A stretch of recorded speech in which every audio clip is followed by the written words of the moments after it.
So David and his wives and his men and their families all moved to Judah, and they settled in the villages near Hebron.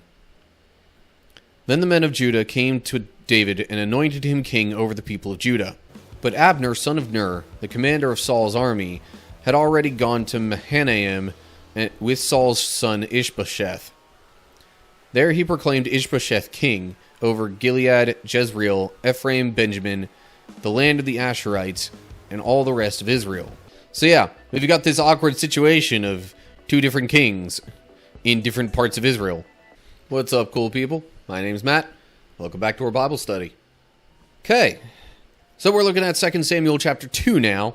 Last chapter, David basically heard about the deaths of Saul and Jonathan and mourned for them, wrote a funeral song about them,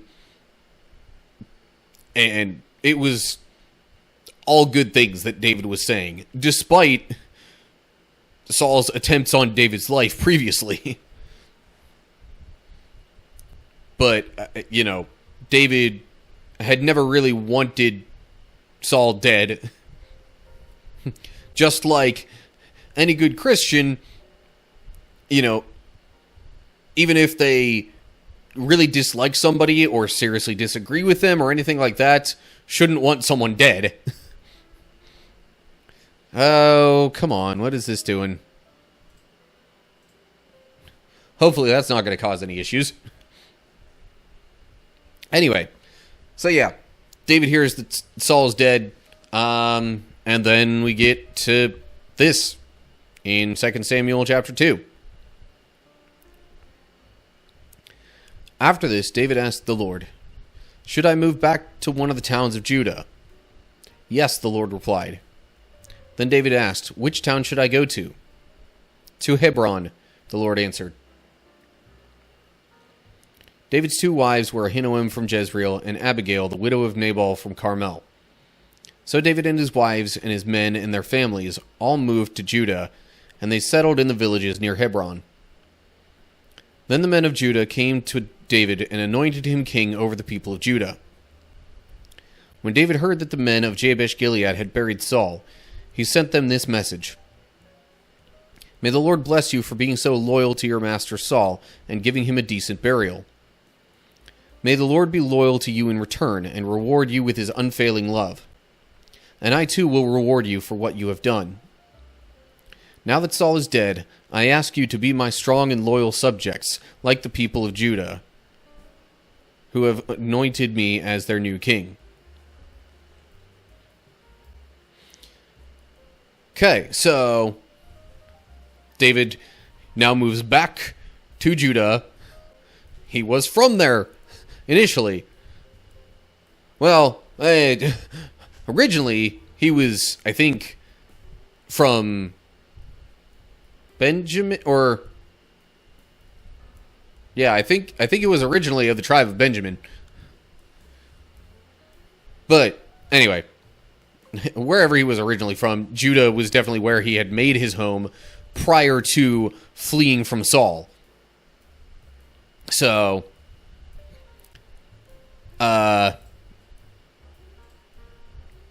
he moves back to that area. God gives him an idea of which part of Judah specifically that he should settle in. So these men from Jabesh-Gilead, those are the ones who went and kind of retrieved the bodies of Saul and his sons after they died at the hands of the Philistines. Initially, the Philistines had taken their bodies and tried to kind of disgracefully display them in their towns, or at least one of their towns. But then these men from Jabesh-Gilead went, retrieved the bodies, and buried/cremated them. So when David hears about this, he honors them a little bit, gives them some respect for doing that, because that was very much preferred to what had been done to their bodies just prior.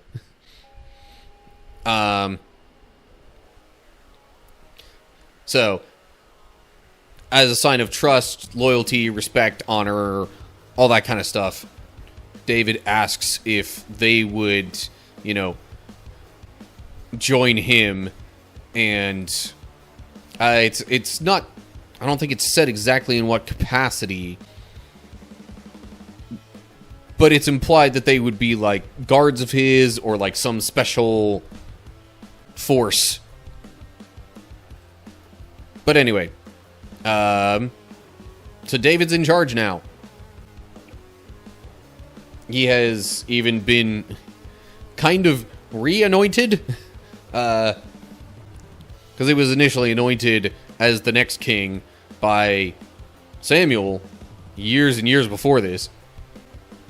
But I guess now the people are officially recognizing that David is king, at least in Judah. So then we get to verse 8. But Abner, son of Ner, the commander of Saul's army, had already gone to Mahanaim with Saul's son Ishbosheth. There he proclaimed Ishbosheth king over Gilead, Jezreel, Ephraim, Benjamin, the land of the Asherites, and all the rest of Israel. Ishbosheth, Saul's son, was 40 years old when he became king, and he ruled from Mahanaim for 2 years. Meanwhile, the people of Judah remained loyal to David. David made Hebron his capital, and he ruled as king of Judah for 7.5 years.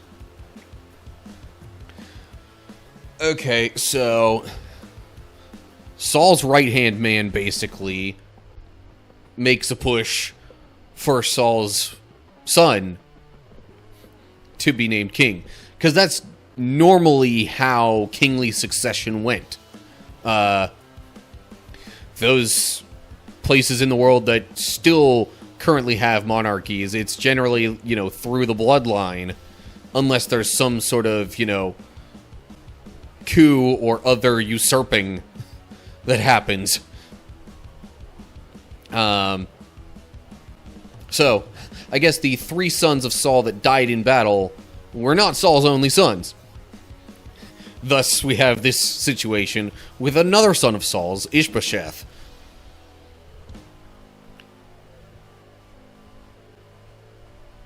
So, we've got 2 years at least of Mahanaim, or of Ishbosheth ruling from Mahanaim over significant portions of Israel.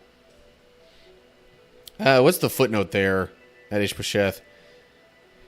Another name for Eshbaal. Interesting.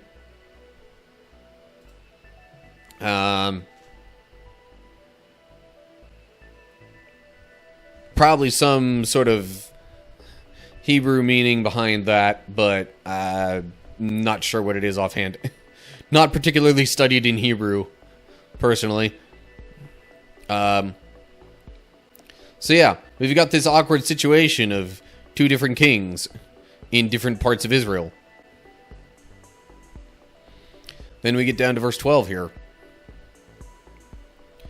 One day, Abner led Ishbosheth's troops from Mahanaim to Gibeon. About the same time, Joab, son of Zeruiah, led David's troops out and met them at the pool of Gibeon. The 2 groups sat down there, facing each other from opposite sides of the pool. Then Abner suggested to Joab, "Let's have a few of our warriors fight hand to hand here in front of us." "All right," Joab agreed. So 12 men were chosen to fight from each side, 12 men of Benjamin representing Ishbosheth, son of Saul, and 12 representing David. Each one grabbed his opponent by the hair and thrust his sword into the other's side, so that all of them died. So this place at Gibeon has been known ever since as the Field of Swords. A fierce battle followed that day, and Abner and the men of Israel were defeated by the forces of David. Okay. So, I wonder if the little, kind of trial run mini battle here was like meant as a preview for maybe either side to get a sense of whether or not it was worth continuing to fight, like trying to see if they might have been overpowered, overmatched, or whatever. But whatever resulted, I mean, I guess there was no conclusive result from that, because they all, it seems like, did sort of a stereotypical, like, simultaneous stab each other, and they all died. I guess all 24 men who were involved in that first little scrum. Or whatever you'd call it. Also, Field of Swords, what is it? Hebrew says Helkath Hazarim. I assume that's where they kind of... I would guess that translates roughly to Field of Swords. But anyway, there was a major battle the following day, and David's men were victorious. It hasn't said yet that that was the end of Ishbosheth's reign, but let's keep reading and maybe we'll get some more details. So, yeah, verse 18. Joab, Abishai, and Asahel, I don't know, the three sons of Zeruiah, were among David's forces that day. Asahel could run like a gazelle, and he began chasing Abner. He pursued him relentlessly, not stopping for anything. When Abner looked back and saw him coming, he called out, "Is that you, Asahel?" "Yes, it is," he replied. "Go fight someone else," Abner warned. "Take on one of the younger men and strip him of his weapons." But Asahel kept right on chasing Abner. Okay, again, not sure exactly of the pronunciation of that name. Probably, I don't know, Asahel? I don't know. Anyway.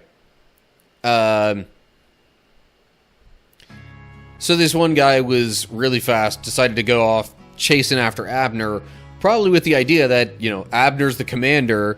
If I take him down, you know, that might put the enemy troops at a serious disadvantage, leadership-wise, and, you know, in terms of, like, organization as a result of that.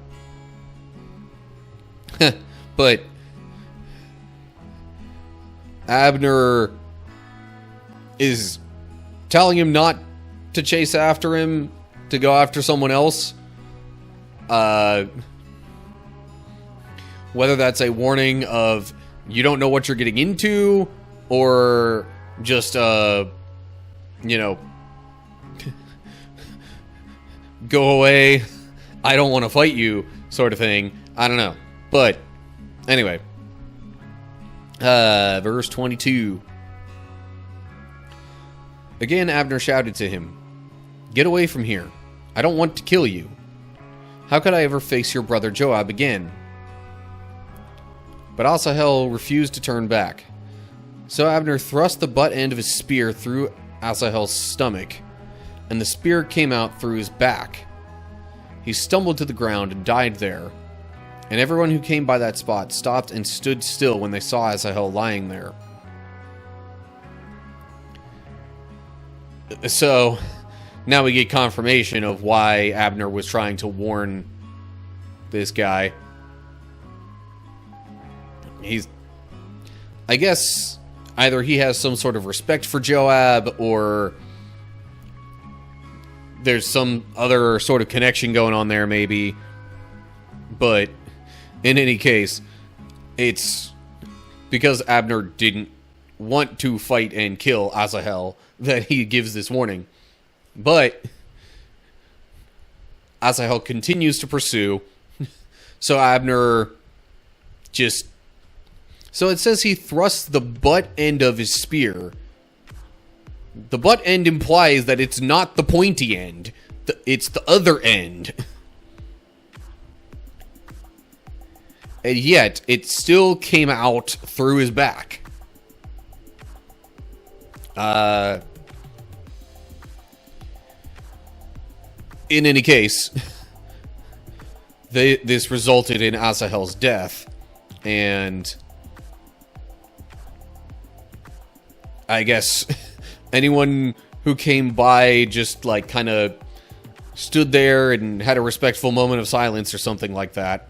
At least that's what I get from this last sentence here. Anyway, verse 24. When Joab and Abishai found out what had happened, they set out after Abner.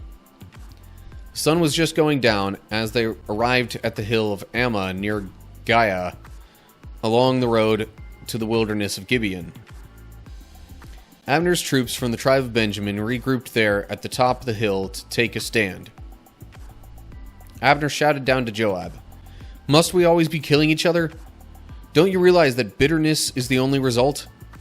When will you call off your men from chasing their Israelite brothers?" Okay, gonna pause there a bit. So, obviously Joab being Asahel's father? No. Brother. Joab and Abishai were his brothers. They were all sons of Zeruiah. So anyway, when his brothers found out, they started going after Abner. And they basically caught up to him at a certain spot where Abner's troops kind of stopped and regrouped.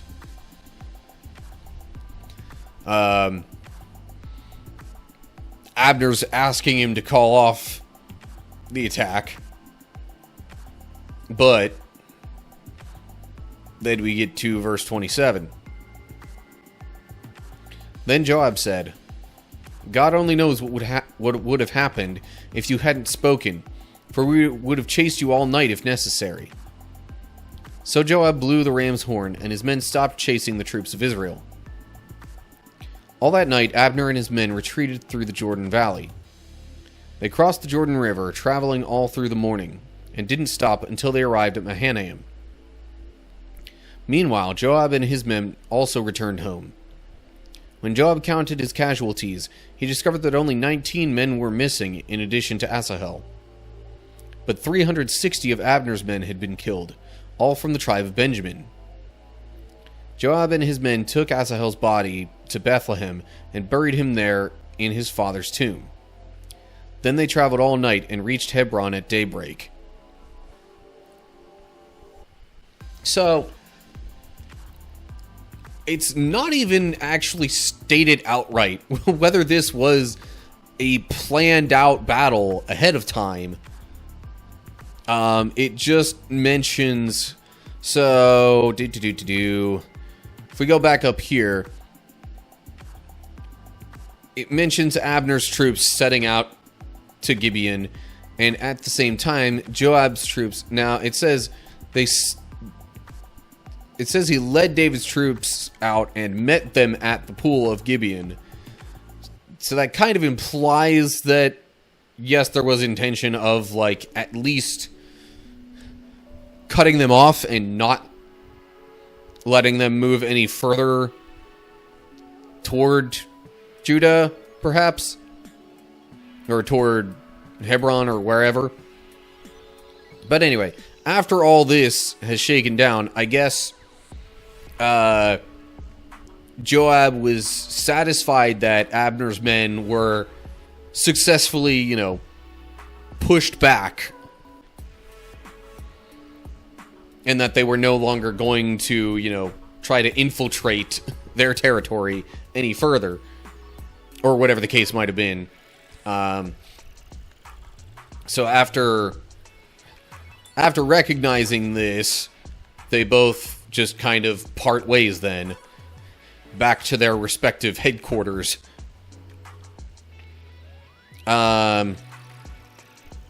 So, footnote there at Jordan Valley. Hebrew says the Arabah. That was... I'm trying to remember if there was a specific translation of Arabah that might have meant like a certain type of land. Something tells me that it meant something specific to that effect, but anyway, not a big deal. So then, they crossed the Jordan River, traveling all through the morning. Footnote there says, or continued on through the Bithron. Meaning of the Hebrew is uncertain. Yeah, haven't seen any footnotes talking about Bithron before.